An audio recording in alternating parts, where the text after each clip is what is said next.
because you're not exponentially growing your client base, you're not exponentially growing your referral base. So eventually that will plateau.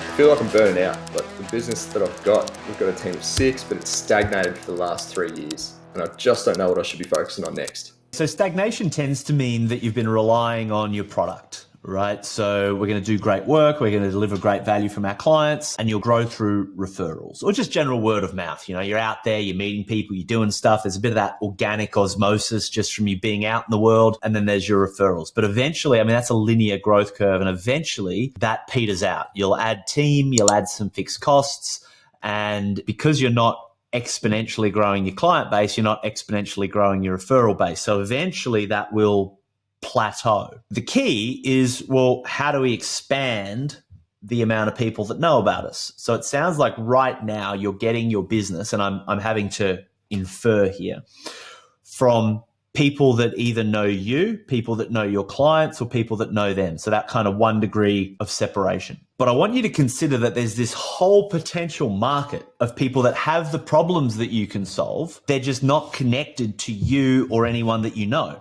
So if you imagine there's an island of there's you and there's everybody that you know on that island, then there's a whole ocean between you and that island and this whole other continent of potential demand and opportunity. So the question is, well, how do you get to that other continent? How do you let this other market know that what you have is available? And this is where we talk about building the assets of influence, which is kind of like the bridge from your little island to the rest of the world. The key is it can't be time-based. So if you're going to go out networking and meeting after meeting and asking for more referrals and who do you know and all that kind of good traditional business development stuff, it's only going to get you so far, right? There's only so far that you can expand the activity of that island. So we need to be thinking media. We need to be thinking technology. Just consider. So I posted a video yesterday and instantly that's available in New York. Instantly that's available in Buenos Aires. So it's ubiquitous straight away. It will be available for my great grandchild to experience without any loss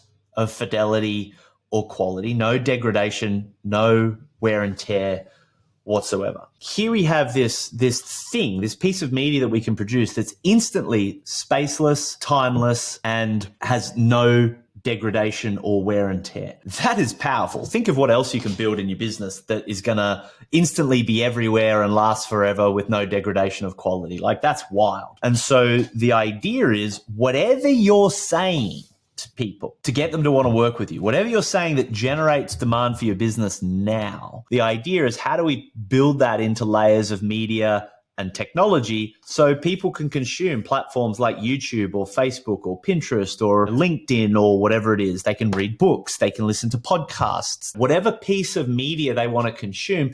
Instead of them having to meet with you and hear it all from you or your team, they can listen to a podcast and get the same insights. They can read a book and get the same insights, or an article or a video series or whatever the case may be. Now, what's interesting is that then creates a bridge where the people that have the problems that you can solve but have never met you can meet you virtually, right? Because this material is suddenly available not just on your island, not just on the continent, but everywhere. This also starts to spur the natural desire. The moment you realize you have the ability for your message to reach a global audience, it naturally starts driving innovation around, or how do we offer products and services that aren't constrained by geography as well. So the key insight is, you're constrained by geography right now. Step 1, get off the island.